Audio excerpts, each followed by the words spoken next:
My brother Maverick deliberately crushed my ribs with a wooden cabinet.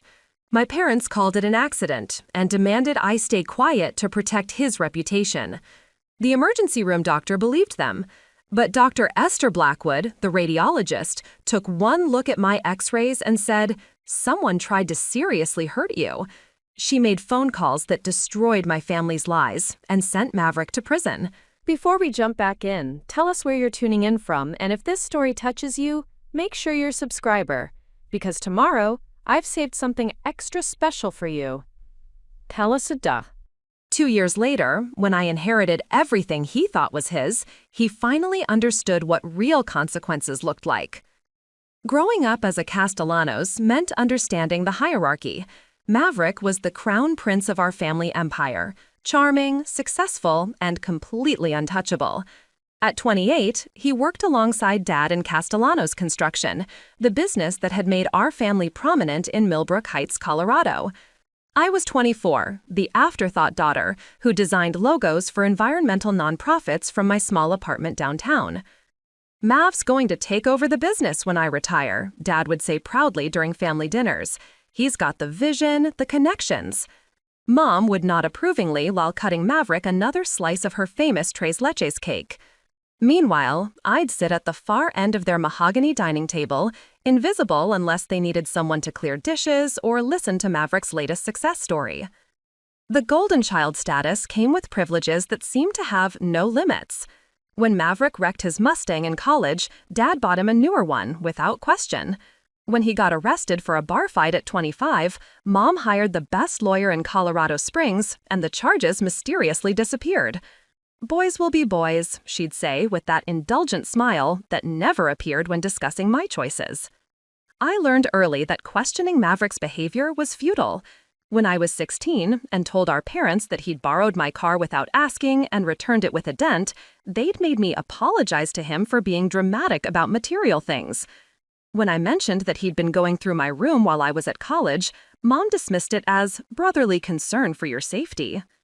The family business reflected this same hierarchy.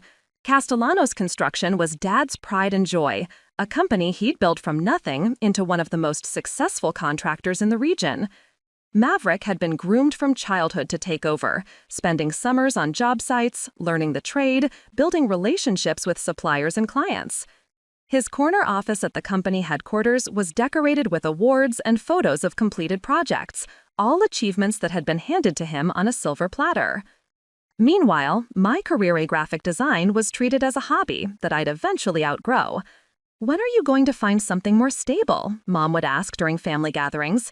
"Maybe something in the business where Maverick could keep an eye on you."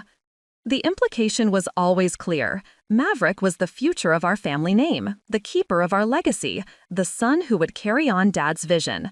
I was the spare, the afterthought, the daughter whose primary value lay in supporting her brother's ambitions. Every family photo, every celebration, every important decision reinforced this dynamic. But what none of us knew was that behind Maverick's golden facade, something dark and desperate was growing. The pressure to maintain his perfect image, combined with access to company finances and no real oversight, had created the perfect conditions for disaster. While our parents praised his business acumen and responsibility, Maverick was systematically destroying everything they'd built, one poker game at a time. The irony was bitter. The son they'd trusted with everything was the one who would ultimately destroy it all. And when that destruction came, it would be their overlooked daughter who emerged as the true inheritor of our family's values. But that realization was still days away, hidden behind the lies and manipulation that kept our family's dysfunction functioning. As I sat in my small apartment that Saturday morning, designing a logo for a local environmental group, I had no idea that within hours, my brother would try to seriously injure me in a desperate attempt to secure an inheritance that was never his to claim. I had no idea that the very family who'd spent my entire life teaching me that Maverick mattered more would soon be asking me to sacrifice my truth to protect his lies.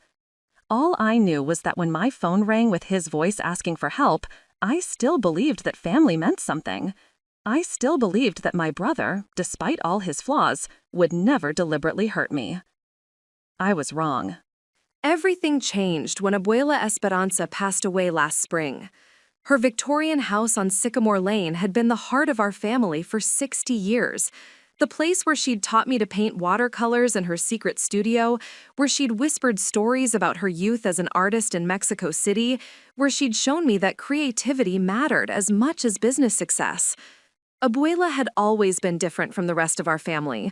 While Dad and Mom focused on building wealth and status, she'd spent her life creating beauty.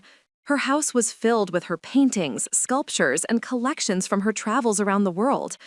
The converted garage had become her studio, a magical space where canvases lined the walls and the smell of oil paints mixed with jasmine from her garden. Art is the only honest work, she'd tell me as we painted together on Sunday afternoons. Everything else is just noise, mija. Remember that when the world tries to make you forget who you are. Those Sunday sessions had been my refuge throughout childhood.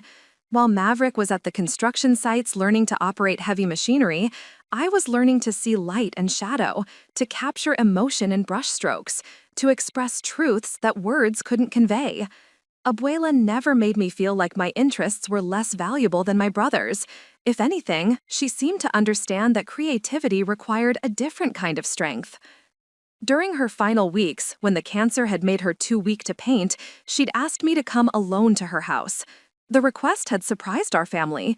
Usually, Maverick was included in all important conversations, but Abuela had been insistent. "There's something I need to tell you, mija," she'd said, her weathered hands surprisingly strong as they gripped mine. We were sitting in her studio, surrounded by decades of her artwork. The afternoon light filtered through the skylight she'd had installed, casting everything in a golden glow that made even her pain seem beautiful. She'd led me to an old wooden chest in the corner of the studio, pulling out a manila envelope sealed with red wax. "I've made my decision about the inheritance," she'd said quietly. "The house, the studio, the land, everything is yours." I'd stared at her, certain I'd misunderstood. "But Abuela, everyone expects what they've been told to expect," she'd interrupted gently. "But I've watched both of my grandchildren grow up. I've seen who has integrity and who doesn't, who creates and who destroys, who loves this house for what it represents and who sees only dollar signs." She'd pressed a small brass key into my palm, the key to a safety deposit box where she kept her most valuable paintings and jewelry.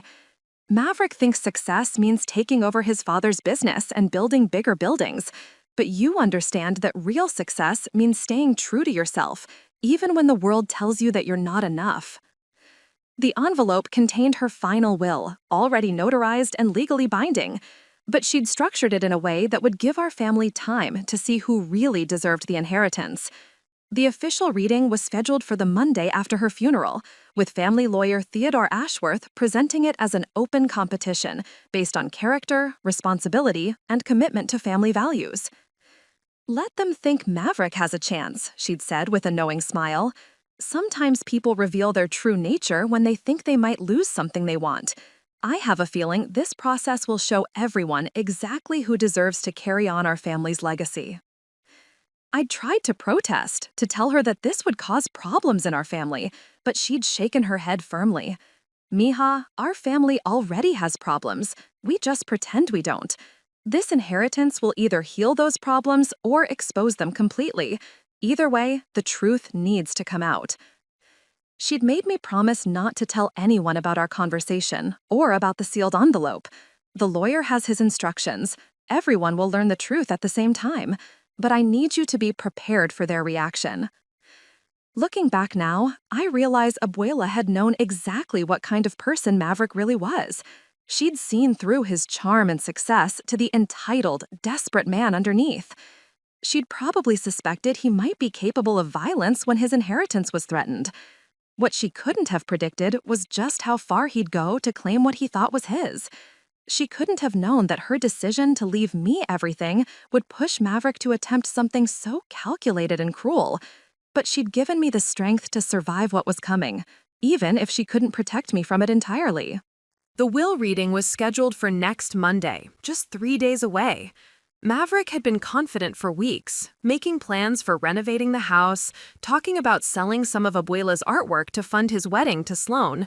Preparing and narrating this story took us a lot of time, so if you are enjoying it, subscribe to our channel. It means a lot to us. Now back to the story. He'd even started referring to the property as my inheritance in casual conversation. If he'd known the truth, if he'd realized that Abuela had already chosen me, would he have reacted differently? Would he have found another way to solve his financial problems? Or would the knowledge have made him even more dangerous? I'll never know for certain, but as I sat in my apartment that Saturday morning, still unaware of Maverick's gambling debts or his desperation, I felt a mixture of anticipation and dread about Monday's announcement. I knew I deserved Abuela's house and everything it represented, but I also knew that my family wouldn't see it that way. I just never imagined that my brother would try to seriously injure me to prevent the truth from coming out. What none of us knew was that Maverick had been living a double life for the past 2 years. While our family celebrated his success at Castellano's construction, he'd been systematically destroying everything Dad had built, one poker game at a time. It had started innocently enough, business dinners with clients that moved to upscale casinos in Denver. Maverick told our parents these were networking opportunities, ways to build relationships with potential investors and high-end customers. Dad had been proud that his son was thinking strategically about growing the business. But the networking had evolved into something much darker. Private games in hotel suites with stakes that started at $5,000 per hand. Underground poker rooms where construction executives and real estate developers gambled away company assets while their families slept peacefully at home. Maverick had been good at it initially, good enough to win big and convince himself he had a system. He'd started using those wins to fund an increasingly expensive lifestyle, the engagement ring for Sloan that cost more than most people's cars, the lease on a luxury condo downtown, the designer suits that made him look like the successful businessman our parents believed him to be. But gambling addiction doesn't care about talent or intelligence. The wins became less frequent, while the losses grew exponentially larger. Maverick began borrowing against his trust fund, then against his future inheritance, then against company accounts that he had access to as Dad's heir apparent. By the time Abuela passed away, he owed Vincent Vinny Torino over $50,000, money that he'd borrowed from sources connected to organized crime figures who didn't accept excuses or payment plans. These weren't the kind of people who sent strongly worded letters when payments were late. They sent messages that left permanent reminders. "You've got 1 week, pretty boy," Vinny had told him during their last phone conversation on Friday afternoon. Maverick had been sitting in his company office, surrounded by photos of successful construction projects and awards from the local business association, while a man who could destroy his life spoke calmly about breaking kneecaps. "I understand you come from money," Vinny had continued, his voice carrying the casual menace of someone who'd had this conversation many times before. "Rich families usually find ways to take care of their problems. But if you can't make this right by next Friday, we start taking collateral. Maybe that pretty fiancé of yours. Maybe that construction business your daddy loves so much." The threat against Sloan had been terrifying enough, but the mention of Castellano's construction had sent Maverick into complete panic. If these people went after the business, they'd discover the missing funds, the forged invoices, the loans he'd taken out using company assets as collateral. Dad would learn that his trusted heir had been embezzling for months. Maverick had done the math obsessively over the weekend. Abuela's house was conservatively worth $800,000. Her art collection, which included several original pieces from Mexican artists who'd become internationally recognized, could easily bring in another $200,000 at auction. The jewelry she'd collected during her travels might add another $50,000. More than enough to pay off Vinny and dispose the evidence of his gambling addiction. Enough to start fresh with Sloan, maybe even take that extended honeymoon in Europe they'd been planning. Enough to replace the money he'd stolen from company accounts before Dad noticed the discrepancies. But all of this depended on inheriting Abuela's estate. And lately, Maverick had been hearing disturbing rumors about the will reading. Family lawyer Theodore Ashworth had been unusually cagey about the details, refusing to give Maverick the reassurance he desperately needed. Your grandmother had very specific ideas about how this should be handled, Ashworth had said during their last conversation. The will contains criteria that need to be evaluated carefully. Nothing is guaranteed for anyone. The lawyer's words had planted a seed of doubt that had been growing into full-blown paranoia. What if Abuela had left everything to charity? What if she'd created some complicated trust that would tie up the assets for years? What if, and this was the thought that kept him awake at night, she'd somehow discovered his financial problems and decided he wasn't responsible enough to inherit? Worse still, what if she'd left everything to me? The possibility seemed remote. After all, I was just the artistic granddaughter who worked with environmental groups and lived in a tiny apartment. I had no business experience, no understanding of real estate or investments. Surely Abuela would have recognized that I couldn't handle the responsibility of managing such valuable assets. But doubt had a way of metastasizing when someone was desperate, and Maverick had reached levels of desperation that were making him consider options he never would have contemplated when he was thinking clearly. If something happened to me before Monday's will reading, if I were somehow incapacitated or unable to participate in whatever process Abuela had established, wouldn't that automatically make him the sole inheritor? If I were hospitalized with serious injuries, confused or medicated, or simply unable to advocate for myself, wouldn't the inheritance naturally flow to the responsible older brother who'd been groomed his entire life to handle family business? The idea had started as a desperate fantasy, but had gradually evolved into something more concrete, an accident, something that would look unfortunate but inevitable, the kind of thing that happened when inexperienced people tried to help with tasks beyond their capabilities. Maverick had spent Friday night researching the kinds of injuries that would be serious enough to incapacitate someone temporarily, but not permanent enough to raise suspicions about foul play. He'd looked up statistics about furniture-moving accidents, about the kinds of trauma that resulted from heavy objects falling on people, about how family members typically reacted to such incidents. By Saturday morning, he'd convinced himself that he didn't have a choice. Vinny's deadline was approaching. The will reading was Monday, and I was the only obstacle between him and the salvation he needed. All he had to do was arrange an accident that would keep me out of that lawyer's office long enough for him to claim what should have been his anyway. Just one calculated moment of violence disguised as a tragic mistake between siblings who'd been trying to help each other. He'd already picked out the storage facility, chosen the furniture, prepared the story he'd tell our parents and the emergency responders. All he needed now was to convince me to meet him there. When he dialed my number that Saturday afternoon, his hands were shaking slightly, not from guilt, but from anticipation. He was about to solve all his problems with one carefully orchestrated accident. He just hadn't counted on Dr. Esther Blackwood knowing how to read the truth in X-ray images.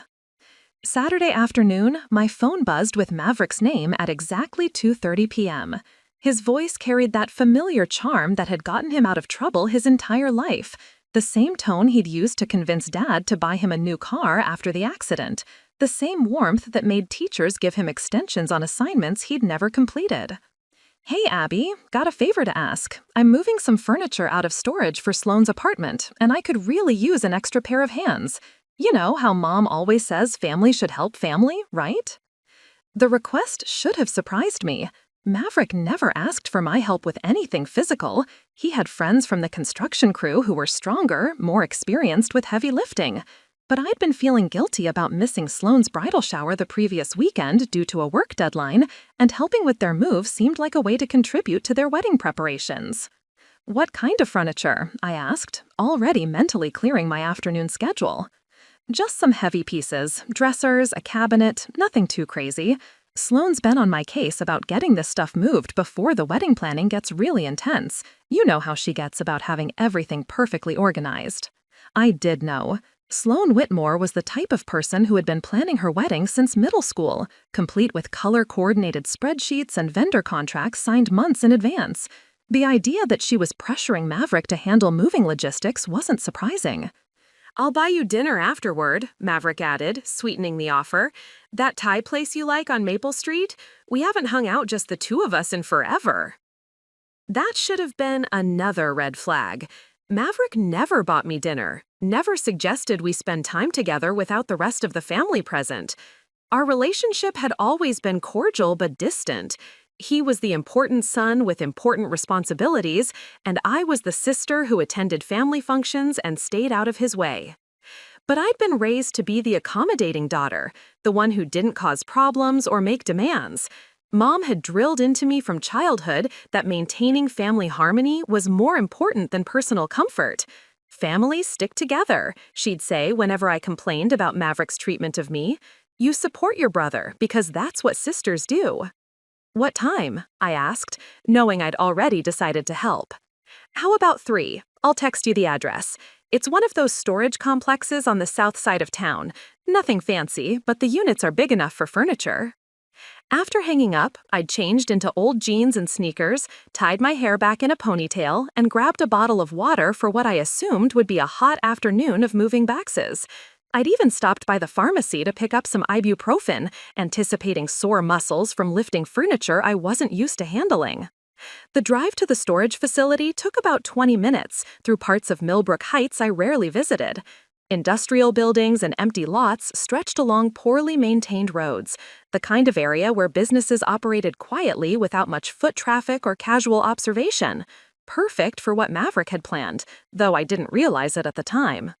Mountain Vista Storage sat behind a chain-link fence, rows of identical metal buildings stretching across several acres of cracked asphalt. The gate was propped open with a concrete block. Apparently, security wasn't a major concern for whatever people stored in these units. I followed the building numbers until I found Unit 47B, where Maverick's truck was already parked. He was leaning against the tailgate when I pulled up, scrolling through his phone with an expression I couldn't quite read. When he looked up and smiled, something felt off about his demeanor. He seemed nervous, distracted, like someone trying to remember lines for a performance. Thanks for coming, sis. This stuff is heavier than I thought, and Sloane's been texting me all morning about getting it moved. He held up his phone as if to show me her messages, but the screen was already dark. Another small detail that didn't quite fit. Sloane was organized and direct, not the type to send nagging texts about tasks she'd probably scheduled weeks in advance. The storage unit contained exactly what he described: bedroom furniture, boxes of dishes, the kind of household items that accumulate when two people are combining their lives. But as we walked around the space assessing what needed to be moved, I noticed that most of the furniture looked brand new, still wrapped in protective plastic. Strange items for someone to put in storage rather than using immediately.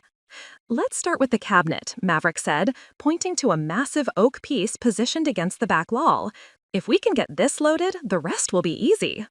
The cabinet was clearly an antique, solid wood, heavy brass hardware, the kind of piece that weighed significantly more than modern furniture. It sat at an angle that would require us to maneuver it around several boxes and through the narrow doorway of the unit. Not the logical place to start unless the goal was something other than efficiency. Are you sure we shouldn't do the lighter stuff first? I asked, already feeling winded just from looking at the thing.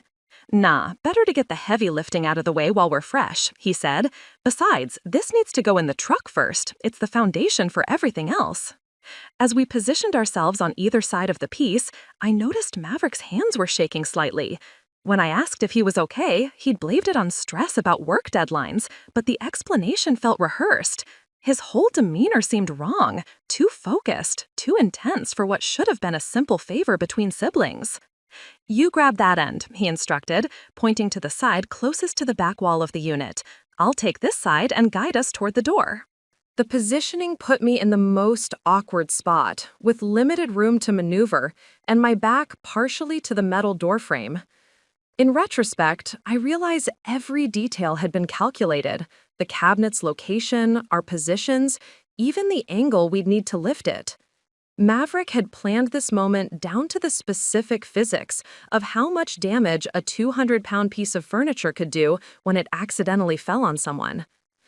On 3, he said, his voice steady despite the tremor in his hands. 1, 2. I bent down and gripped my end of the cabinet, trusting my brother to do the same.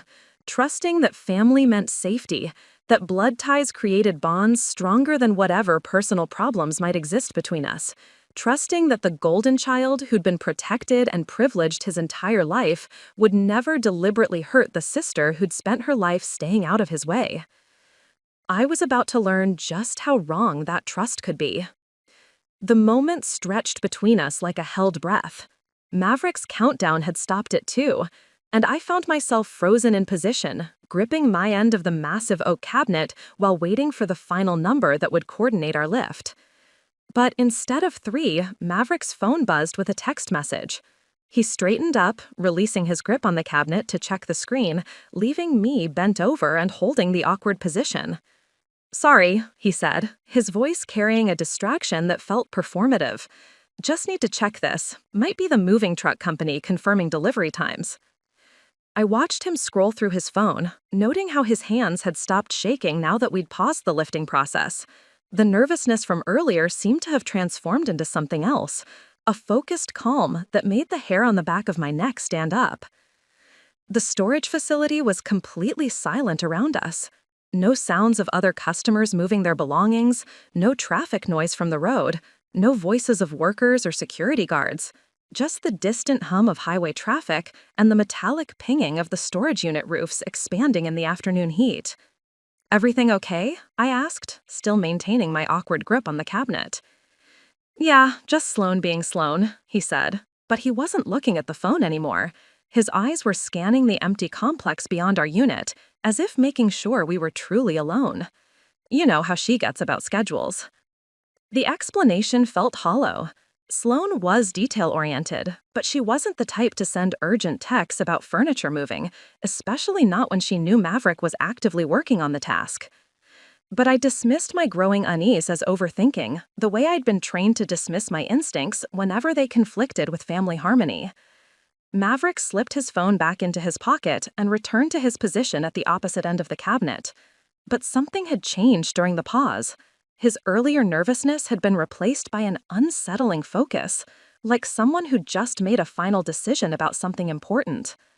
"Ready?" he asked, and there was something different about his voice, flatter, more clinical. "Are you sure we shouldn't get someone else to help with this?" I tried one more time. "It's really heavy, and if one of us gets hurt..." "We'll be fine," he cut me off sharply. "It's just furniture, Abby. People move furniture every day without needing a whole crew." The dismissive tone was classic Maverick, the big brother who'd always treated my concerns as evidence of weakness or overcaution. But this time, it felt different, more calculated, like he was shutting down objections he'd anticipated and prepared for. I adjusted my grip on the cabinet, noting how the metal doorframe of the storage unit pressed against my back. The positioning left me with limited room to maneuver if something went wrong, if the cabinet shifted unexpectedly, or if I needed to step aside quickly. In contrast, Maverick had plenty of space behind him to back away from any problems. Another detail that should have warned me, but I was still thinking like someone who trusted her brother, still operating under the assumption that family members looked out for each other, that siblings took precautions to keep each other safe. "On 3, this time," Maverick said, and his voice carried a finality that made my stomach clench. For real. I positioned myself carefully, making sure my footing was solid on the concrete floor of the storage unit. The cabinet felt even heavier than it looked. Solid oak with brass hardware that probably added another 20 pounds to the overall weight. This wasn't the kind of furniture that people moved casually. It required planning, proper equipment, multiple people with experience in heavy lifting. But Maverick seemed determined to handle it with just the 2 of us, despite the obvious risks, despite my obvious lack of experience with this kind of work, despite the isolation of our location and the lack of anyone nearby who could help if something went wrong. "1," he said, and I tightened my grip on the cabinet handles. 2, and I bent my knees, preparing to lift with my legs rather than my back, the way I'd seen movers do on television. I waited for 3, for the coordinated effort that would get this heavy piece of furniture safely into his truck so we could move on to easier items. I waited for my brother to demonstrate the same care for my safety that I'd always assumed came automatically with family relationships. Instead, what came next would shatter that assumption forever and teach me that sometimes the people who are supposed to protect you are the ones you need protection from most. 3. I lifted my end of the cabinet as we'd coordinated, my muscles straining against the unexpected weight. The piece rose smoothly for exactly 2 seconds until Maverick suddenly released his grip entirely. 200 pounds of solid oak cabinet crashed down with devastating force. The sharp corner drove directly into my ribcage like a battering ram, crushing me backward against the unforgiving metal doorframe of the storage unit. The impact was so violent, so precisely targeted, that for a moment my brain couldn't process what had happened. The crack was audible, not the wood splintering, but something inside my chest breaking with a sound like dry kindling snapping in half. Pain exploded through my torso with an intensity that whited out my vision, so overwhelming that I couldn't breathe, couldn't scream, couldn't do anything but collapse as the cabinet's weight pinned me against the metal frame. "Oops," Maverick said, his voice completely calm, clinical. "Butterfingers." Even through the agony that was consuming every nerve in my body, that single word penetrated my consciousness like ice water. There was no panic in his voice, no shock, no concern, just a casual dismissal of what should have been a catastrophic accident between siblings. As he lifted the cabinet off me with movements that seemed almost leisurely, Maverick leaned down so his face was inches from mine. His voice dropped to a whisper that was somehow more terrifying than shouting would have been. "Maybe now you'll think twice about competing with me for what's mine, little sister." The words hit me harder than the cabinet had. This hadn't been an accident. This hadn't been clumsiness or bad coordination or the inevitable result of 2 inexperienced people trying to move furniture that was too heavy for them. Maverick had deliberately crushed my ribs with calculated precision, and he wanted me to know it. "Some accidents," he continued, in that same deadly whisper, "are more preventable than others." I lay gasping on the concrete floor of the storage unit, each attempted breath sending lightning bolts of agony through my chest. The taste of blood filled my mouth. I must have bitten my tongue when I hit the ground. My vision kept going in and out of focus, dark spots dancing at the edges as my body struggled to cope with the trauma. But even through the physical shock, my mind was racing to process what had just happened. My brother, the golden child, the family favorite, the man our parents trusted with their business legacy, had just tried to seriously injure me. Not in a moment of anger or passion, but with cold calculation. He'd planned this moment, chosen this location, positioned that cabinet specifically to cause maximum damage. Maverick was already pulling out his phone, his movements smooth and practiced, like someone following a script he'd rehearsed. His voice transformed instantly from the cold whisper he'd used with me to the panicked concern of a brother whose sister had just been hurt in a terrible accident. "Mom, we need an ambulance. Abby got hurt helping me move furniture." The performance was flawless. His voice cracked with exactly the right amount of worry, carried exactly the right level of urgency without being hysterical. He sounded like someone who was trying to stay calm in a crisis while being devastated by guilt over an accident he couldn't have prevented. "She lost her grip on a cabinet and it fell on her," he continued, pacing around the storage unit while staying carefully out of my line of sight. "I think she might have broken some ribs. Yeah, she's conscious, but she's in a lot of pain." As I listened to him fabricate this version of events, I realized with growing horror that this had been planned down to the smallest detail. He already had the story ready, complete with explanations for why I would have lost my grip, why the accident was ultimately my fault for being too weak to handle furniture that was obviously beyond my capabilities. The sirens were already audible in the distance when Maverick crouched down beside me again, his public mask of concern sliding over his features like a costume.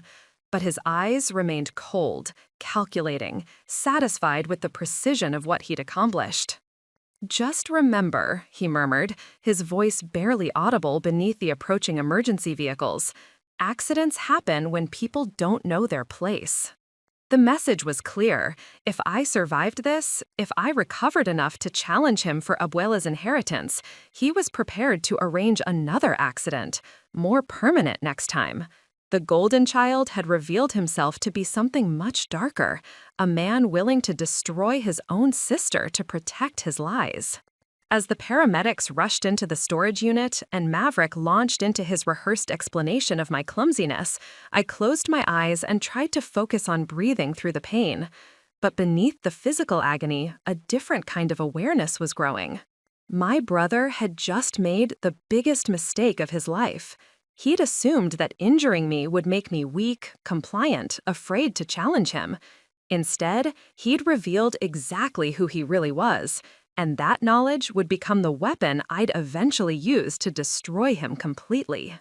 The ambulance arrived within 12 minutes, and Maverick's transformation was complete by the time the paramedics rushed through the gate of the storage facility. Gone was any trace of the cold, calculating man who'd whispered threats in my ear. In his place stood the concerned older brother, pacing frantically while staying just close enough to seem involved, but far enough away to avoid interfering with medical treatment. "Thank God you're here," he said to the lead paramedic, a woman named Sarah whose name tag caught the afternoon sunlight. "I've been so worried. She's been in and out of consciousness since it happened." That was a lie. I'd been fully conscious the entire time, fighting to breathe through the agony in my chest while listening to him rehearse his story during phone calls to our parents. But the way he said it, with exactly the right amount of shaky relief, made it sound completely believable. "Can you tell me what happened?" Sarah asked, while her partner began checking my vital signs and assessing my injuries. Maverick launched into his prepared narrative with the skill of someone who'd spent his entire life talking his way out of trouble. "We were moving furniture from my fiancé's apartment. Abby insisted she could handle the heavy stuff. You know how she is, always trying to prove she's stronger than she looks." The characterization was perfect because it contained just enough truth to be convincing. I had always been independent, sometimes to a fault. I did occasionally take on tasks that were beyond my physical capabilities out of stubbornness or pride. These were traits our family knew well, traits that made Maverick's version of events seem entirely plausible. "She was lifting her end of this big oak cabinet," he continued, gesturing toward the massive piece of furniture that was now positioned innocuously against the storage unit wall. "I guess the weight was too much for her. She lost her grip and tried to catch it when it started falling, but it came down right on her ribs." Sarah nodded while taking notes, but I caught something in her expression, a flicker of professional skepticism that gave me the first spark of hope I'd felt since this nightmare began. Paramedics saw a lot of accidents, and they probably developed instincts about which stories added up and which ones didn't. "Were you able to maintain your grip?" she asked Maverick directly. "Yeah, but it happened so fast," he said. "I should have insisted we wait for more help. I should have known she couldn't handle something that heavy. This is all my fault for not being more careful." The self-blame was a masterful touch. It made him sound responsible and caring, while simultaneously reinforcing the narrative that I'd been the weak link in our furniture moving operation. Classic Maverick manipulation, using apparent accountability to actually shift blame away from himself. As the paramedics worked to stabilize me for transport, Maverick kept up a steady stream of worried commentary that painted him as the devoted brother who'd do anything to help his clumsy sister. He mentioned my job designing logos for little environmental groups, subtly emphasizing my lack of experience with physical labor. He referenced my small apartment and modest lifestyle, implying that I wasn't used to handling expensive, heavy furniture. Every detail was calculated to support his version of events while making me seem like someone whose own limitations had caused this accident. He was building a narrative that would protect him not just with the paramedics, but with our parents, with the hospital staff, with anyone who might question what had really happened in that storage unit. But what Maverick didn't know was that his performance was being observed by more than just emergency responders. Sarah's partner, a veteran EMT named Carlos, had been taking photos of the scene as part of standard documentation procedures. The position of the cabinet, the lack of any other equipment that might have helped with heavy lifting, the isolation of the location, all of it was being recorded as evidence. More importantly, they were both noting inconsistencies in Maverick's story that he was too confident to notice. The cabinet was positioned against the wall in a way that suggested it had been moved after my injury, not dropped during a failed lifting attempt. My injuries were localized to one side of my rib cage, consistent with a targeted impact rather than being crushed under a falling object. Small details that might not mean anything to a casual observer, but which trained professionals recognized as red flags worth documenting. The same kind of details that would later catch the attention of Dr. Esther Blackwood when she reviewed my x-rays and realized that everything about this accident was wrong. As they loaded me onto the stretcher and prepared for transport to Millbrook General, Maverick leaned down one final time, ostensibly to offer comfort, but actually to deliver another subtle threat. "Don't worry, sis," he said, his voice loud enough for the paramedics to hear, but his eyes conveying a different message entirely. "Everything's going to be fine. You just need to rest and focus on getting better." The subtext was clear. Keep quiet, stick to his story, and don't cause problems that might complicate his carefully constructed narrative. He was still operating under the assumption that injuring me had put him in control of the situation. He had no idea that his accident was about to trigger an investigation that would expose every lie he'd ever told and destroy everything he'd spent his life building. Mom and Dad arrived at Millbrook General Medical Center before the ambulance, having broken every speed limit between our house and the hospital.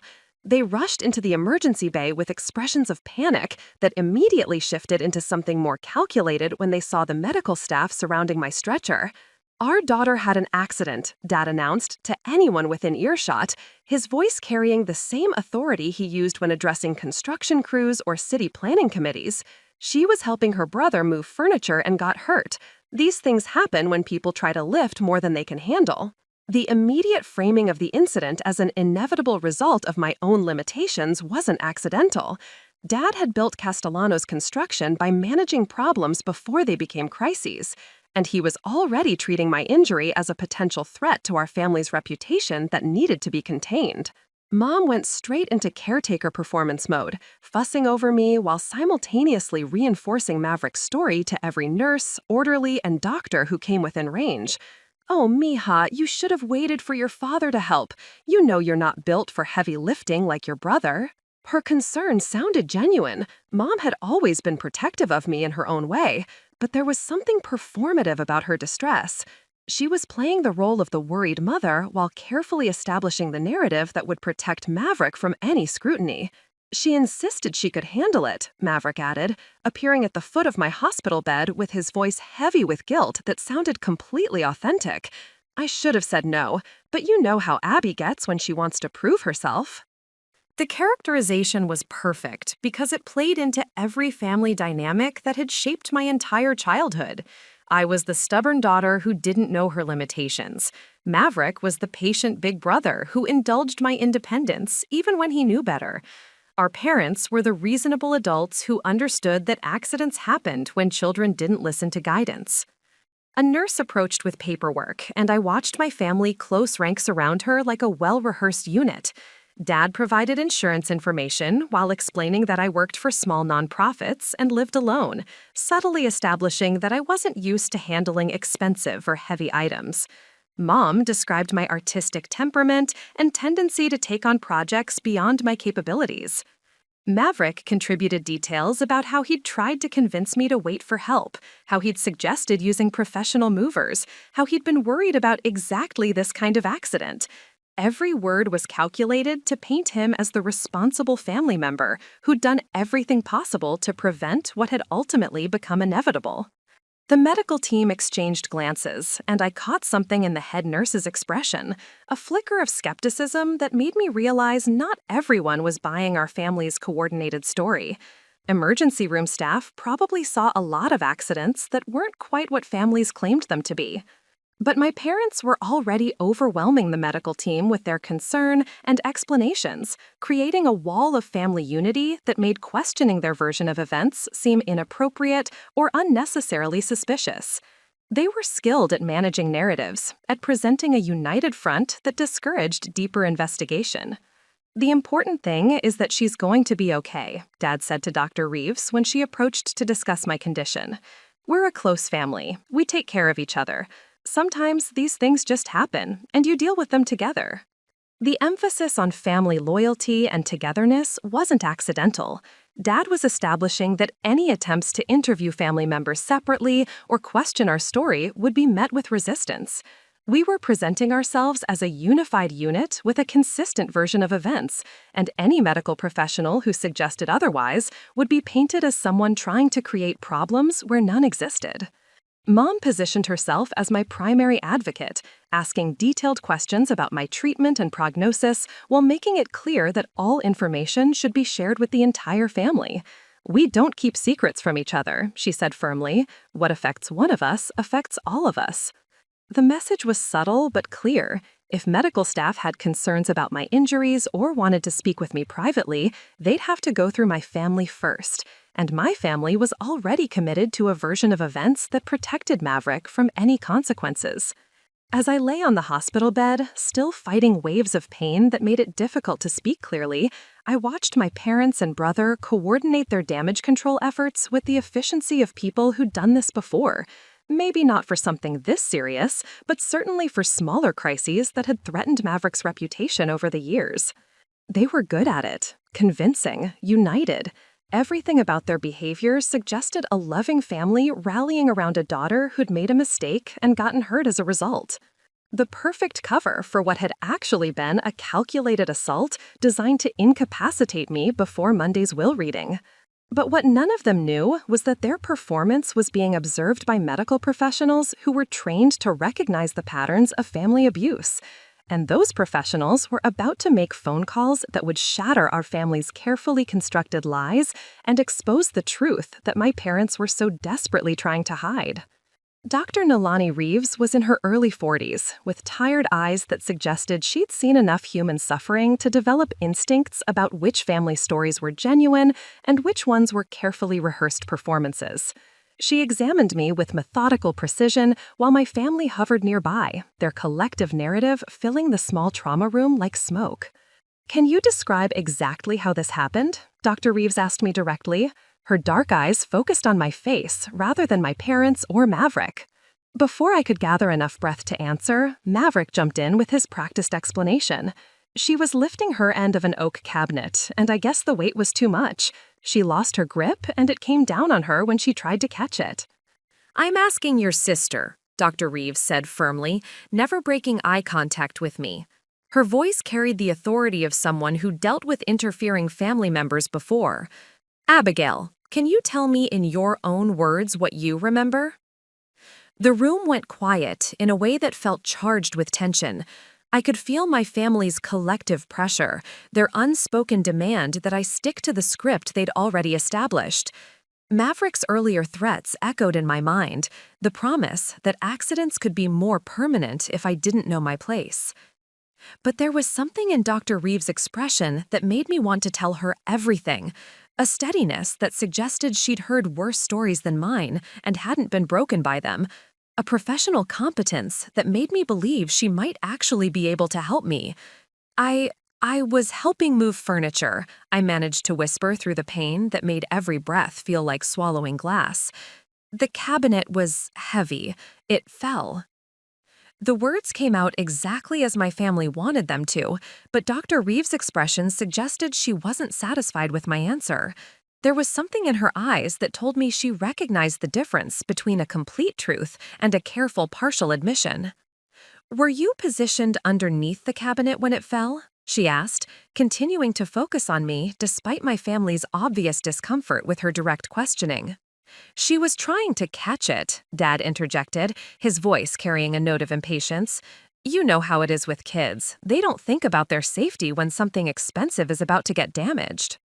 Dr. Reeves turned toward Dad with an expression that could have frozen water. Sir, I need to hear from the patient directly. These details are important for understanding the nature of her injuries.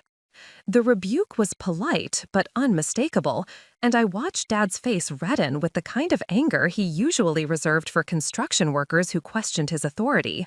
He wasn't used to being dismissed by anyone, especially not by someone he probably saw as just another employee whose job was to fix problems rather than ask inconvenient questions. The cabinet fell on my ribs, I said quietly, sticking to the most basic facts while avoiding the details that would expose Maverick's lies. It was heavier than I expected. Dr. Reeves nodded, but I could see her mind working behind her professional calm. She was noting things: the way my family answered questions I hadn't been asked, the way they positioned themselves to monitor my responses, the way their story felt too polished for people who just experienced a traumatic accident. "We're going to need x-rays to see the extent of the damage," she said, making notes on her clipboard. "Sometimes with rib injuries, there can be complications, damage to internal organs, internal bleeding, punctured lungs. We'll need to be thorough in our examination." The mention of a thorough examination made Mom shift uncomfortably. Is all of that really necessary? It was just a furniture accident. These things happen in families. "Every serious injury requires proper evaluation," Dr. Reeves replied, her tone suggesting this wasn't a negotiable point. "We need to rule out complications that might not be immediately apparent." She turned back to me, and for a moment, our eyes met in a way that felt like she was trying to communicate something beyond her professional duties. "Abigail, is there anything else you think I should know about what happened? Anything that might help me understand your injuries better?" The question hung in the air like a lifeline thrown to someone drowning. She was giving me an opening to tell her the truth, to explain that this hadn't been an accident, to ask for the help I desperately needed. But Maverick was standing right behind her, and his presence felt like a physical weight pressing down on my chest alongside the pain from my broken ribs. The memory of his whispered threats was too fresh, too specific. Some accidents are more preventable than others. Just the cabinet," I whispered, hating myself for the cowardice, but too afraid of what might happen if I contradicted my family's story. "It was an accident." Dr. Reeves studied my face for another long moment, and I had the distinct impression that she didn't believe me. But she also seemed to understand that pushing harder right now, with my entire family present and listening to every word, wouldn't accomplish anything except potentially putting me in more danger. "All right," she said finally, "let's get those x-rays and see what we're dealing with." As she prepared to leave the trauma room, Dr. Reeves made one final note on her clipboard, something that seemed longer and more detailed than a simple medical observation. I couldn't see what she'd written, but the way she underlined certain words suggested she was documenting more than just my injuries. What I didn't know was that she was already planning to send my x-rays to Dr. Esther Blackwood, the hospital's head radiologist and one of the leading experts in the region on trauma patterns that suggested family violence.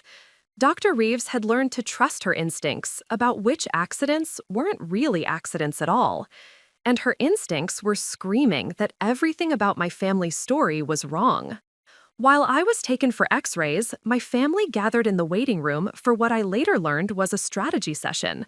When I returned to the trauma room on a wheelchair, their energy had shifted to something more coordinated, more desperate. The casual concern from earlier had been replaced by a focused intensity that made the air feel thick with unspoken pressure. "The doctor says you might need surgery if there's internal damage," Mom said, gripping my hand with fingers that trembled slightly. Her voice carried a forced brightness that didn't match the worry lines around her eyes. "But honey, these things happen in families. Accidents. We don't need to make this into something bigger than it is." The emphasis on the word accidents felt deliberate, like she was reminding me of the official story we were all supposed to stick to. Her grip on my hand tightened almost imperceptibly, a physical reminder that my answers mattered to more than just my own recovery. Dad positioned himself at the foot of my hospital bed, his voice dropping to the tone he used for serious business discussions, the same voice he employed when explaining to construction crews that certain shortcuts needed to be taken to meet deadlines, regardless of what safety inspectors might prefer to see. "Your brother feels terrible about what happened," he said, his eyes never quite meeting mine directly. "He's been beating himself up since the accident. You know how family gossip spreads in this town. People might get the wrong idea if they hear too many details about family members getting hurt." The implication was clear without being stated outright. Millbrook Heights was a small community where reputations mattered, where successful families like ours were expected to maintain certain appearances. Any suggestion that violence might have occurred within the Castellanos family would damage not just Maverick's standing, but Dad's business relationships and Mom's social connections. "What Dad's saying," Mom continued smoothly, tag-teaming the conversation with the kind of coordination that suggested they'd discussed this approach thoroughly, "is that sometimes it's better to keep family matters private. Maverick's got his engagement to Sloan coming up, the business reputation to think about. We all need to be smart about how we handle this." Maverick sat in the corner chair, his head buried in his hands, the picture of guilt-ridden remorse. He looked like someone who was genuinely devastated by the consequences of his carelessness, someone whose anguish over hurting his sister was almost too painful to witness. "I'm so sorry, Abby," he said without looking up, his voice thick with what sounded like genuine emotion. "If I'd been more careful, if I'd insisted on waiting for Dad to help, this is all my fault." The performance was so convincing that for a moment I almost believed him myself, almost forgot the cold calculation in his voice when he'd whispered threats in my ear, almost dismissed the deliberate way he'd released his grip on that cabinet. The guilt in his voice sounded so real that part of me wanted to comfort him, to tell him it wasn't his fault. But I remembered the crack of my ribs breaking, remembered the satisfaction in his eyes when he'd leaned down to make sure I understood this had been intentional. The man sitting in that corner chair might look like someone destroyed by guilt, but I knew he was actually someone celebrating the success of his plan. "The important thing is that everyone learns from this," Dad continued, his tone suggesting this was a teachable moment rather than a potential crime scene. "Maverick's learned not to let you help with heavy lifting. You've learned not to insist on doing things that are beyond your capabilities. We've all learned to be more careful about family safety." The framing was masterful. He was turning my assault into a learning experience that would make our family stronger and safer. By accepting responsibility for being too weak to handle furniture moving, I would be contributing to our collective growth rather than creating problems that might require outside intervention. Mom leaned closer, her voice dropping to the intimate tone she'd used when I was a child and needed comfort after nightmares or disappointments. "You know we love you, Mija. You're our baby girl, and we'd do anything to protect you. But sometimes protecting you means protecting the whole family from unnecessary scrutiny." The message was wrapped in maternal love, but the meaning was unmistakable. If I contradicted their story, if I suggested that Maverick had hurt me deliberately, I would be betraying not just him, but our entire family structure.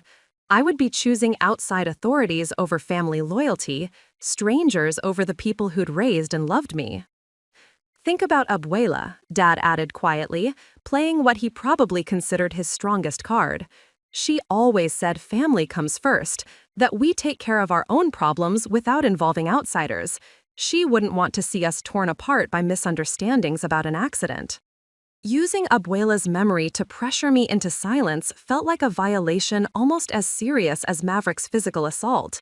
Our grandmother had valued family loyalty, but she'd also valued truth and integrity. She would never have asked me to protect someone who'd deliberately hurt me, regardless of blood relationships. But my family didn't know about Abuela's real will, didn't know that she'd already chosen me over Maverick because she'd recognized something in his character that they'd refused to see. They were asking me to sacrifice my truth to protect a man who'd proven himself willing to seriously injure his own sister for money. As I lay in that hospital bed, surrounded by people who claimed to love me while pressuring me to hide the evidence of my brother's violence, I realized that my family's loyalty had always been conditional. They'd protect me as long as it didn't threaten their more important relationships. They'd support me as long as I didn't cause problems for the people who really mattered. Maverick had counted on that dynamic when he'd planned his assault. He'd assumed that even if I suspected the truth, I'd never risk family harmony by speaking it aloud.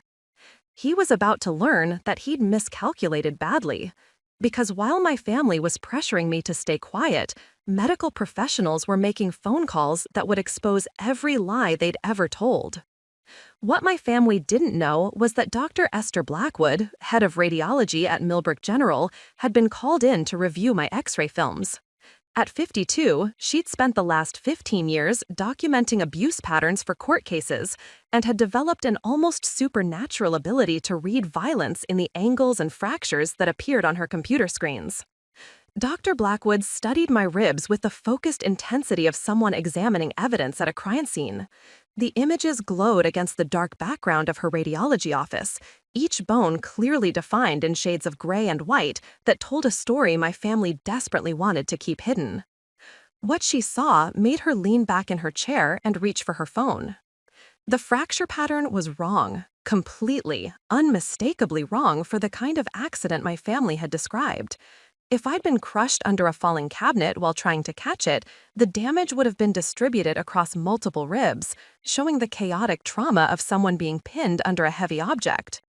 Instead, my X-rays showed 3 cleanly broken ribs in a concentrated area, with fracture angles that indicated a single, focused impact. The kind of trauma that occurred when something heavy was driven into a specific location with considerable force, not when someone was accidentally crushed under falling furniture. This wasn't a furniture accident, Dr. Blackwood murmured to herself, tracing the fracture lines with her finger on the computer screen.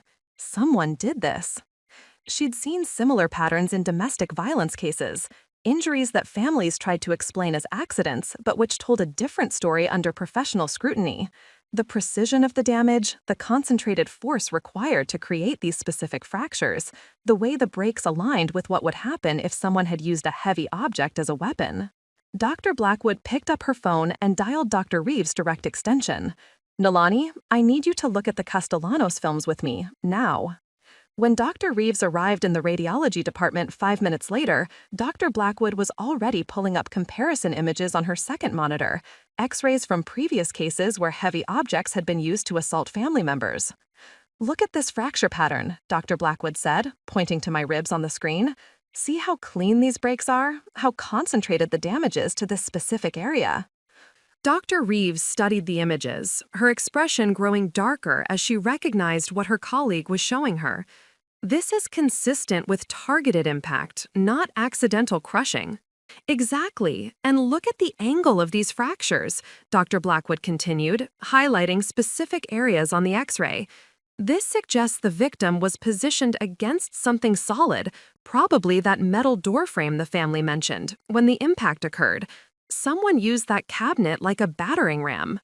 The 2 doctors spent several minutes reviewing the images, comparing them to textbook examples of assault injuries and accidental trauma. Every detail supported the same conclusion. I hadn't been hurt in a furniture-moving accident. I'd been deliberately attacked by someone who'd known exactly how to position me for maximum damage. "The family's story doesn't match the medical evidence at all," Dr. Reeves said quietly. "They're lying about what happened to her." Dr. Blackwood nodded grimly. "And they're pressuring her to stick to their version of events, classic pattern for family violence situations where the perpetrator has support from other family members." She began taking screenshots of the X-rays from multiple angles, creating an official record that would be admissible in court proceedings. Each image was carefully labeled and dated, building a comprehensive documentation of evidence that contradicted everything my family had claimed. "We need to report this," Dr. Blackwood said, her voice carrying the weight of professional obligation. "Hospital policy requires us to contact authorities when we suspect family violence, regardless of what the patient or family claims happened." Dr. Reeves agreed, but she also understood the delicate nature of the situation. The patient is afraid to contradict her family's story. If we push too hard, too fast, we might put her in more danger. "Which is exactly why we need to involve professionals who are trained to handle these situations," Dr. Blackwood replied. "Social services, police, people who know how to protect victims while investigating perpetrators." She began making phone calls, first to hospital administration to report suspected family violence, then to the local police department's domestic abuse unit, finally to social services to request an immediate investigation. Each call was documented, each conversation recorded as part of the hospital's legal obligation to protect patients from further harm.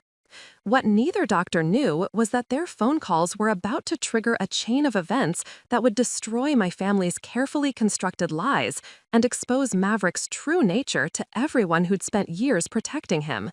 The medical evidence they'd discovered would become the foundation for criminal charges that would send my brother to prison and reveal the depth of his desperation.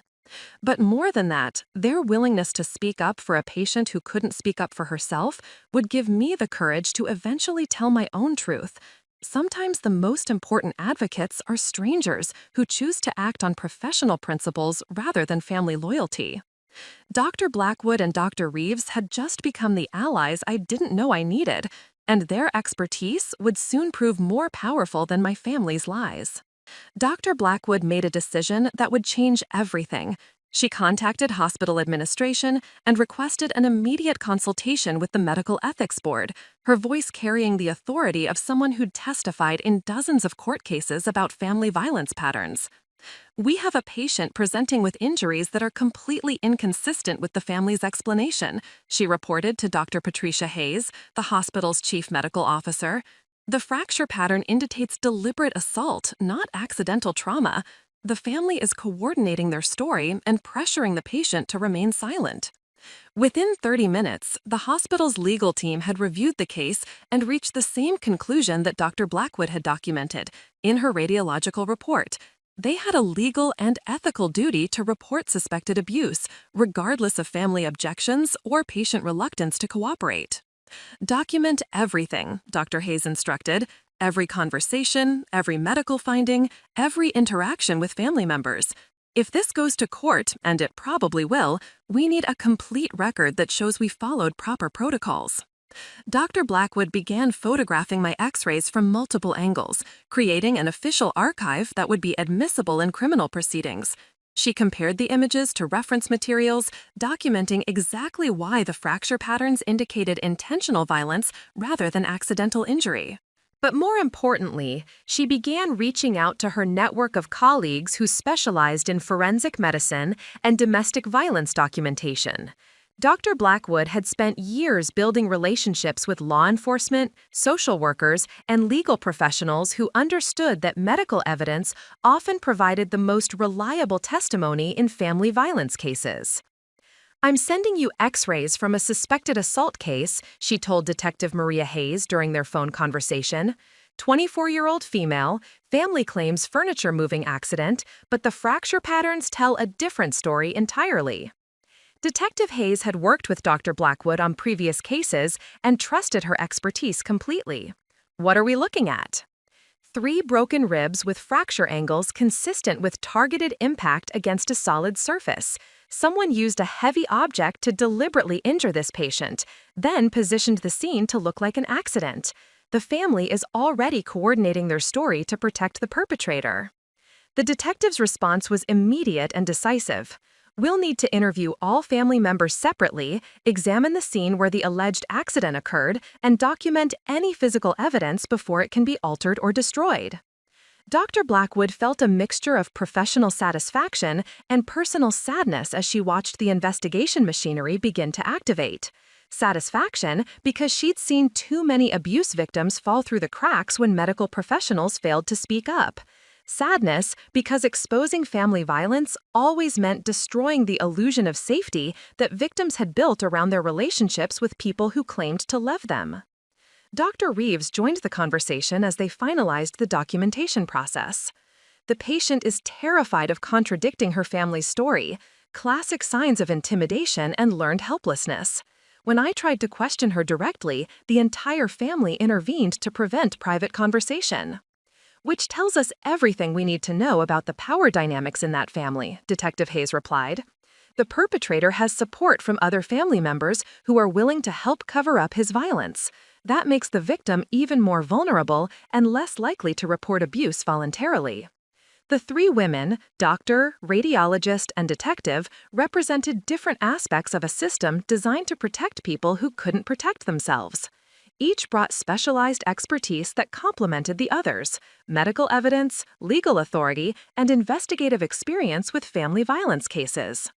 "What's our timeline?" Dr. Blackwood asked, understanding that acting quickly would be crucial for both protecting me from further harm and preserving evidence before my family could alter their story or coach me more extensively.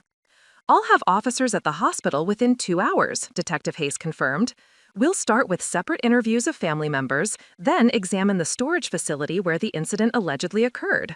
The medical evidence you've documented gives us probable cause to treat this as a criminal investigation rather than a family matter." As the phone call ended, Dr. Blackwood reflected on how many times she'd been in similar situations: medical professionals discovering evidence of violence that families desperately wanted to hide. The pattern was always the same: initial denial, coordinated stories, pressure on victims to maintain silence, and underlying threats about what would happen if anyone spoke the truth. But this case felt different, more calculated than the typical domestic violence situation she'd encountered. The precision of my injuries, the elaborate staging of the accident scene, the sophisticated coordination of my family's story, all of it suggested someone who's planned this assault carefully, rather than acting in a moment of rage or desperation.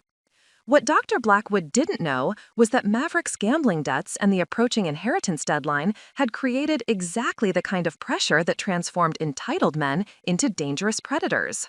She didn't know about Abuela's real will, or the money Maverick owed to violent criminals, or the carefully researched plan he developed to incapacitate me before Monday's lawyer meeting. But she didn't need to know the specifics to recognize that someone had tried to seriously harm me and that my family was helping him escape consequences. The medical evidence was clear, the legal obligations were unambiguous, and the professional relationships she'd built over 15 years were about to be activated in defense of a patient who couldn't defend herself. Sometimes, the most important thing medical professionals can do is refuse to be complicit in the lies that families tell to protect their most dangerous members. Monday morning brought Detective Maria Hayes and Child Protective Services investigator Marcus Rodriguez to our house on Elm Street at exactly 8:30 a.m. They'd received the hospital's formal report about suspected family violence, complete with Dr. Blackwood's detailed analysis of my x-rays and documented inconsistencies in our family's coordinated story. Dad opened the door in his work clothes, coffee mug in hand, completely unprepared for what was about to unfold. His face shifted from mild curiosity to alarm as he registered the official badges and serious expressions of the two people standing on our front porch. "Mr. Roman Castellanos?" Detective Hayes asked, showing her credentials. "We're here about the incident involving your daughter Abigail on Saturday afternoon. We have some questions about what happened at the storage facility." I watched from the top of the stairs, still wearing the hospital-issued sling that supported my injured ribs, as my family's carefully constructed world began to crack apart. The confident authority Dad usually projected wavered as he faced professionals who weren't impressed by his local business reputation or construction company success. "I don't understand," he said, his voice already taking on the defensive tone he used when city inspectors questioned his building permits. "Abby had an accident helping her brother. Why would police be involved in a family matter?" "Because medical experts have determined that her injuries are inconsistent with the story your family provided to hospital staff," Rodriguez explained, his clipboard already filled with notes from their preliminary investigation. "We need to speak with each family member separately about what happened Saturday afternoon." The word "separately" hit my parents like a physical blow. Their entire strategy had been built around presenting a united front, coordinating their responses, making sure no one contradicted the official narrative they'd established. The idea of being questioned individually, without the ability to monitor each other's answers, clearly terrified them. Mom appeared from the kitchen, her face already shifting into damage control mode. "There must be some kind of misunderstanding. Our daughter had an accident. These things happen when people try to lift furniture that's too heavy for them." Ma'am, we're not here to debate what happened, Detective Hayes said firmly. We're here to investigate a potential assault case based on medical evidence that contradicts your family's explanation. Everyone who was present during the incident needs to be interviewed. The mention of assault charges made Dad's coffee mug tremble in his hands. Up until this moment, he'd probably believed that their coordinated story would be enough to handle any questions about my injuries. The realization that professionals had examined physical evidence and found it inconsistent with their lies was clearly devastating. Maverick emerged from his room looking like someone who'd been expecting this moment but hoping it would never come. The confident golden child was gone, replaced by someone whose hands shook as he tried to button his shirt properly. His face had the pale, sweaty appearance of someone whose carefully constructed lies were about to be exposed under professional scrutiny. Can we call our lawyer? Mom asked, her voice small and uncertain. You're certainly entitled to legal representation, Rodriguez replied, but I should inform you that requesting lawyers before answering basic questions about your daughter's injuries might raise additional concerns about your family's cooperation with this investigation. The threat was subtle but unmistakable. They could lawyer up, but doing so would signal that they had something to hide, something that required legal protection rather than simple truth-telling. It would transform this from a routine follow-up investigation into something more serious and public. Where would you like to conduct these interviews? Detective Hayes asked, making it clear that cooperation wasn't optional. Dad looked around our living room, the same space where family meetings had always been held, where decisions had always been made collectively, where his authority had never been questioned by outside forces. Now it was about to become a crime scene investigation area where his carefully protected son might be exposed as someone who deliberately injured his own sister. Here is fine, he said quietly, his voice carrying none of the commanding presence he used in business situations. But I want to go first. I want to make sure you understand that we're a good family, that we take care of each other, that whatever happened was just an unfortunate accident. Detective Hayes exchanged a glance with Rodriguez, and I could see them recognizing the same pattern Dr. Blackwood had identified in the hospital. The family patriarch trying to control the narrative, establish the framework, make sure his version of events was heard before anyone could contradict it. We'll start with whoever was present during the incident, she said diplomatically. Mr. Maverick Castellanos, since you were the only other person at the storage facility, we'll need to speak with you first. The color drained from Maverick's face completely. He'd been counting on Dad going first, on having the family's most authoritative figure establish the official story before he had to answer any direct questions. Being forced to speak first, without the benefit of hearing how his parents handled the investigators, clearly terrified him. I might want to call someone, he said, his voice barely above a whisper. That's your right, Detective Hayes replied, but I should mention that the medical evidence is quite clear about what happened to your sister. Sometimes cooperation and honesty work better than legal maneuvering. As I watched my brother struggle with the decision of whether to confess or continue lying, I realized that his assault on me had set in motion a chain of events he'd never anticipated. He'd planned to incapacitate me before Monday's will reading, but instead, he'd created medical evidence that would destroy his life completely.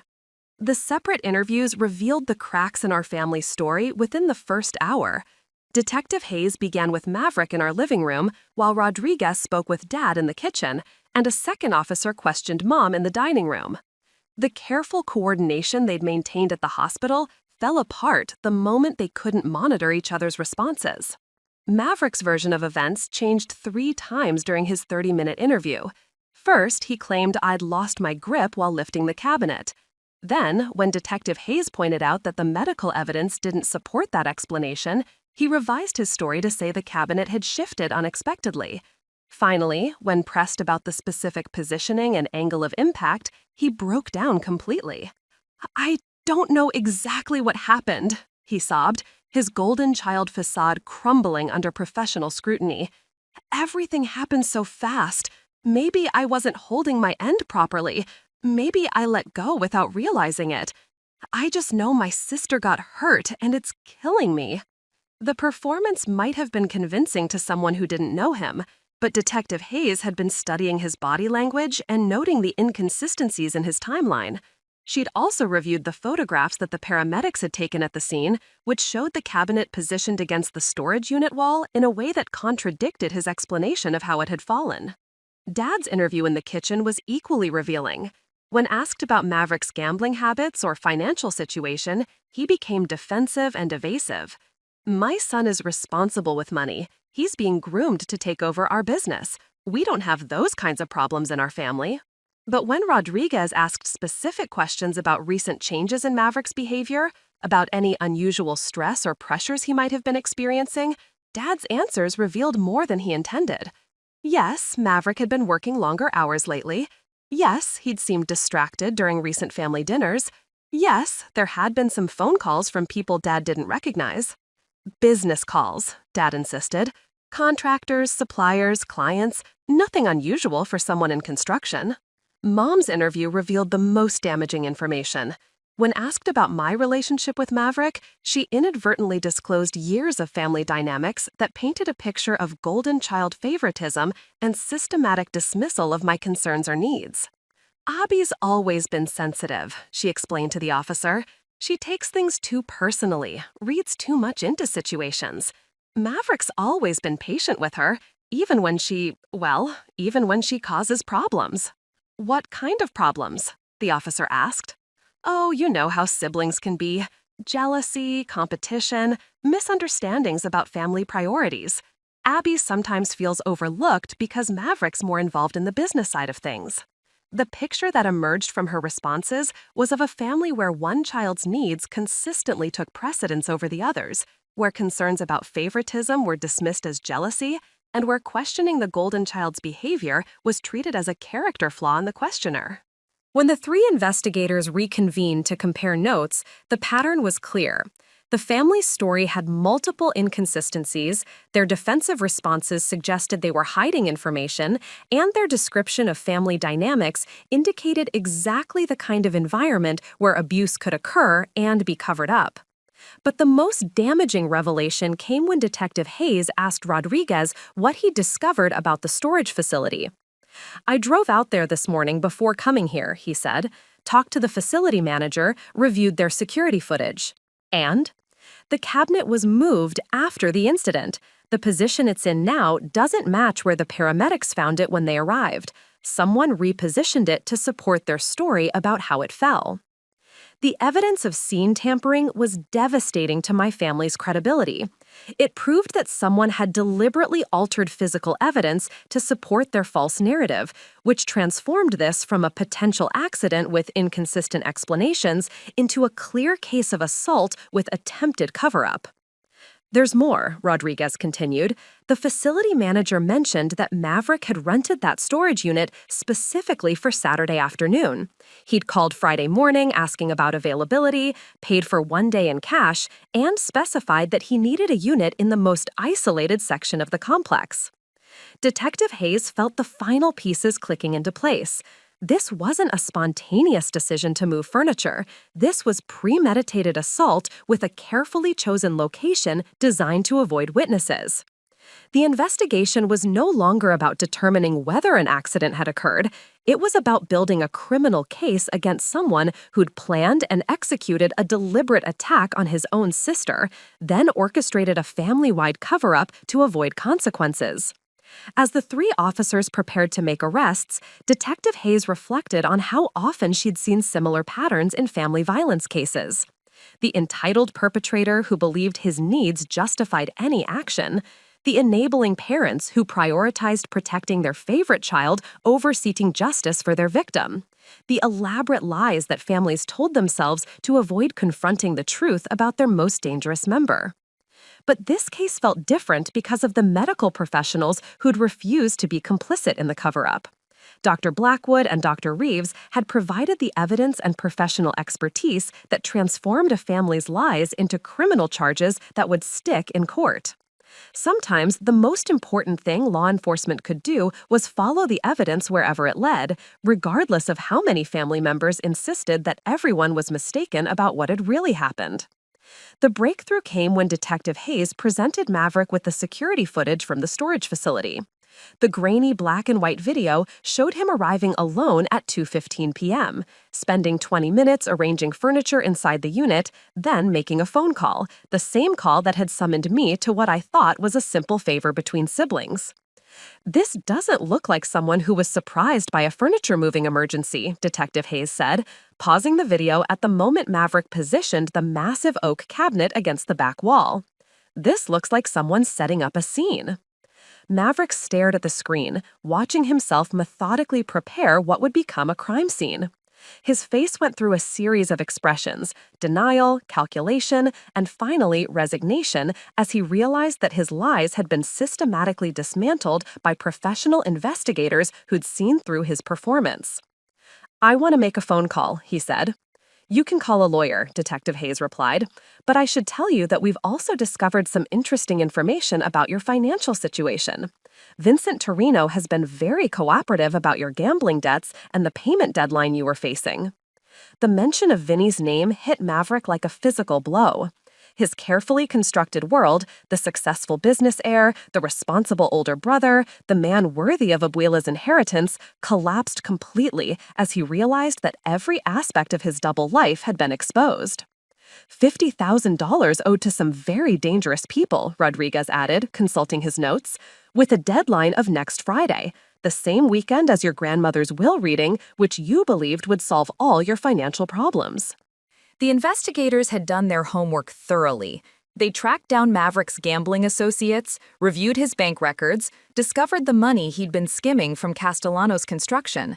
What emerged was a picture of someone whose desperation had driven him to attempt something unthinkable, seriously injuring his own sister to prevent her from attending a legal proceeding that might interfere with his inheritance plans.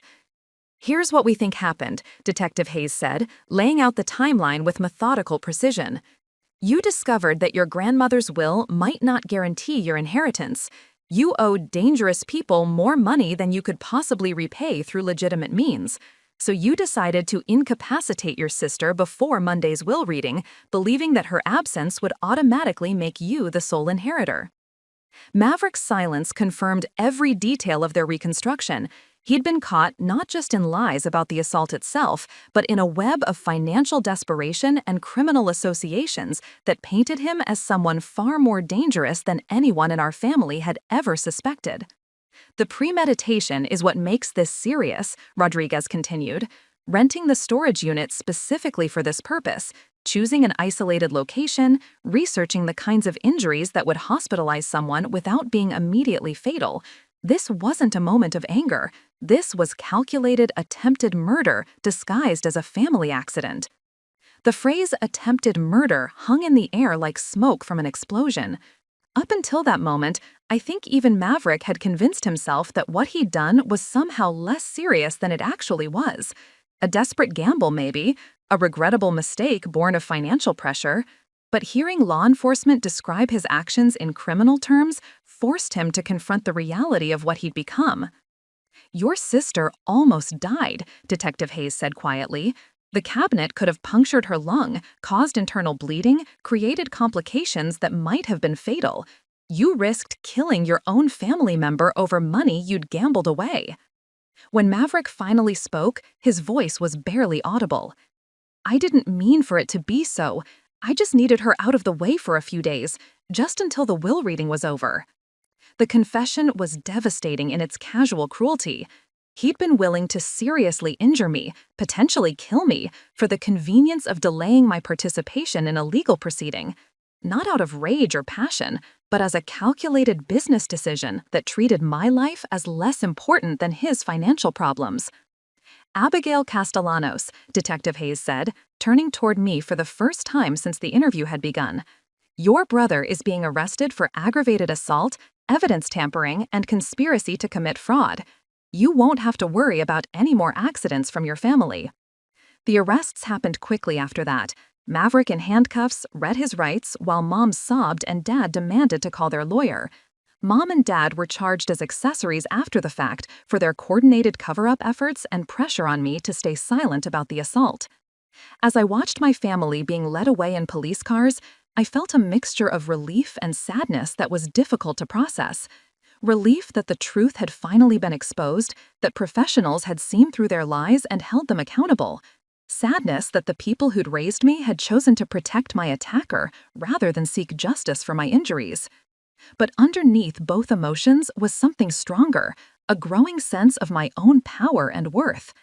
The medical professionals who'd spoken up for me, the investigators who'd followed the evidence despite family pressure, the legal system that had taken my assault seriously even when my own parents wouldn't, all of it proved that I mattered, that what had happened to me was wrong, and that sometimes strangers cared more about my well-being than the people who claimed to love me.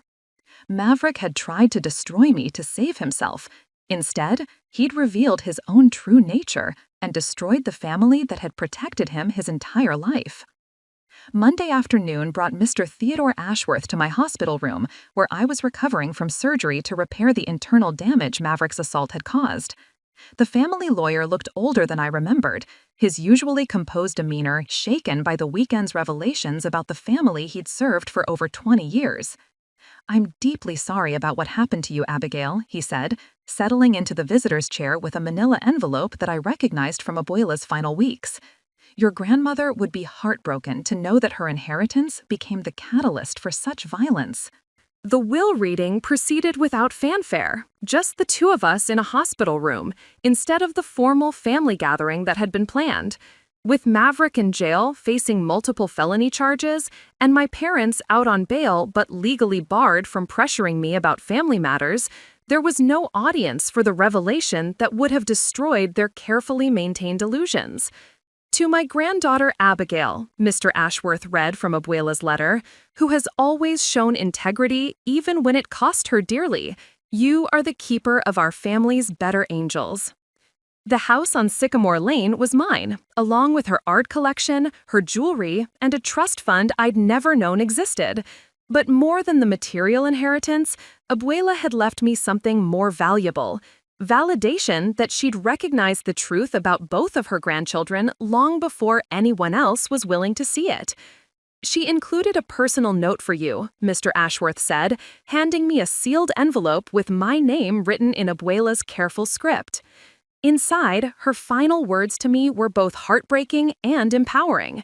"Mija, if you're reading this alone, it means the family failed you when you needed them most. I pray that won't happen, but I've lived long enough to know that sometimes the people who should protect us are the ones we need protection from. You have strength you don't even know about yet. Use it to build something better than what we had." The inheritance that Maverick had tried to steal through violence was now legally and permanently mine. The house where I'd learned to paint, the studio where Abuela had taught me that creativity mattered as much as business success, the financial security that would allow me to build a life independent of family approval or support. But perhaps the most important gift was the knowledge that someone had seen my worth when the rest of my family had dismissed it. Abuela had looked past the golden child facade and recognized Maverick's true character, just as she'd seen my potential when everyone else was focused on my limitations. "There's one more thing," Mr. Ashworth said, pulling out a second document. "Your grandmother also left instructions about what should happen if any family member attempted to contest the will through violence or coercion. She was quite specific about that possibility." The secondary document revealed that Abuela had anticipated exactly what had happened. If anyone tried to prevent me from claiming my inheritance through force or intimidation, additional penalties would be triggered that would strip that person of any claim to family assets, including their position in the construction business. Maverick's assault hadn't just failed to gain him the inheritance, it had cost him everything he might have eventually inherited through legitimate means. His desperation to solve his financial problems had eliminated any possibility of future family support, even if he somehow avoided prison time. "She also established a legal fund," Mr. Ashworth continued, "specifically to ensure that you'd have resources to protect yourself from family retaliation. Your grandmother was quite thorough in her planning." As I signed the papers that made me the official owner of everything Maverick had tried to steal, I felt a complex mixture of emotions: grief for the family relationships that had been destroyed by violence and lies, gratitude for the medical professionals and investigators who'd refused to accept those lies, and underneath it all, a growing sense of my own power and independence. The inheritance gave me choices I'd never had before. I could sell the house and move somewhere far from Millbrook Heights, starting completely over in a place where no one knew about my family's dysfunction. I could keep the house and transform it into something that honored Abuela's memory while supporting other people who'd survived family violence. But most importantly, I had the resources to build a life that wasn't dependent on anyone's approval or protection. The golden child who'd tried to destroy me had instead given me the motivation and means to become everything he'd never been: independent, honest, and strong enough to stand up for myself when the people who should have protected me chose to protect my attacker instead. Abuela had been right about both of us. Maverick had revealed himself to be someone willing to commit violence for money, while I'd proven to be someone who could survive that violence and emerge stronger than before. The inheritance was mine, but more than that, the future was mine to shape without interference from people who'd spent my entire life telling me I wasn't good enough to matter. 2 years later, I stood in Abuela's art studio, my art studio now, putting the finishing touches on a painting that would be featured in the Millbrook Heights Community Center's exhibition on surviving family trauma. The converted garage had become something Abuela never could have imagined, a sanctuary, not just for my own healing, but for other people who discovered that their families weren't the safe havens they'd believed them to be. Maverick was serving a 7-year sentence for aggravated assault and attempted fraud. The gambling debts that had driven him to violence had been paid off by Vincent Torino's organization using the construction company's assets, which meant Dad's business empire had crumbled along with his golden child's reputation. Mom and Dad had received 2 years of probation for their roles in the cover-up, but the real punishment was watching their carefully constructed family image destroyed by the truth they'd tried so hard to hide. Dr. Esther Blackwood had become an unexpected mentor, inviting me to speak at medical conferences about the importance of healthcare providers recognizing family violence. "Your case changed how we train radiologists to document abuse patterns," she'd told me during our last conversation. "Sometimes one person's courage to speak the truth protects countless others who come after them." Dr. Reeves had left Millbrook General to work with a nonprofit that specialized in supporting abuse survivors through the medical and legal systems. "You showed me that sometimes the most important thing we can do is refuse to be complicit in families' lies," she'd said when she'd stopped by the house to check on my recovery. The Victorian house on Sycamore, Maine had been transformed into something that honored both Abuela's memory and my own journey toward independence. I'd kept her art collection, but added new pieces that reflected my experiences, paintings that captured the moment when lies shatter, sculptures that represented the strength required to rebuild after betrayal, installations that celebrated the strangers who become allies when family fails. But perhaps the most meaningful change was the support group that met in Abuela's former living room every Thursday evening. Survivors of family violence had grown from just me and 2 other women to a network of 15 people who'd learned that blood relationships didn't guarantee safety or loyalty. We called ourselves the Truth Tellers, and our motto was simple: some family secrets are too dangerous to keep. I'd also started a legal advocacy fund using part of Abuela's inheritance, specifically designed to help abuse survivors navigate the criminal justice system when their families coordinated to protect perpetrators. The fund had already helped 12 people get the medical documentation, legal representation, and protective services they needed to escape violent family situations. Juniper Hayes, my college friend who'd moved to Seattle, had become my closest confidant and visiting curator for the art exhibitions I now hosted quarterly. "You've turned your trauma into something that helps other people heal," she'd observed during her last visit. "That's not revenge, that's transformation." The transformation extended beyond my advocacy work. I discovered that surviving Maverick's assault and my family's betrayal had given me a kind of strength I'd never known I possessed. The accommodating daughter who'd spent her life keeping peace in the family had been replaced by someone who spoke uncomfortable truths, set firm boundaries, and refused to minimize violence for the sake of other people's comfort.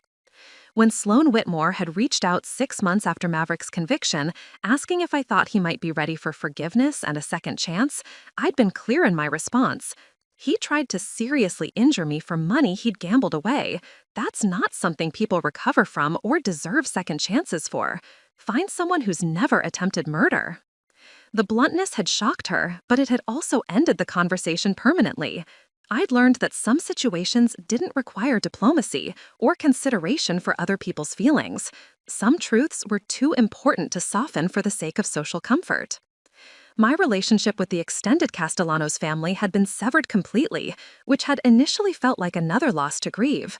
But over time, I'd realized that losing connections with people who'd prioritized my attacker's reputation over my safety wasn't actually a loss. It was a liberation from relationships that had never been based on genuine care or respect.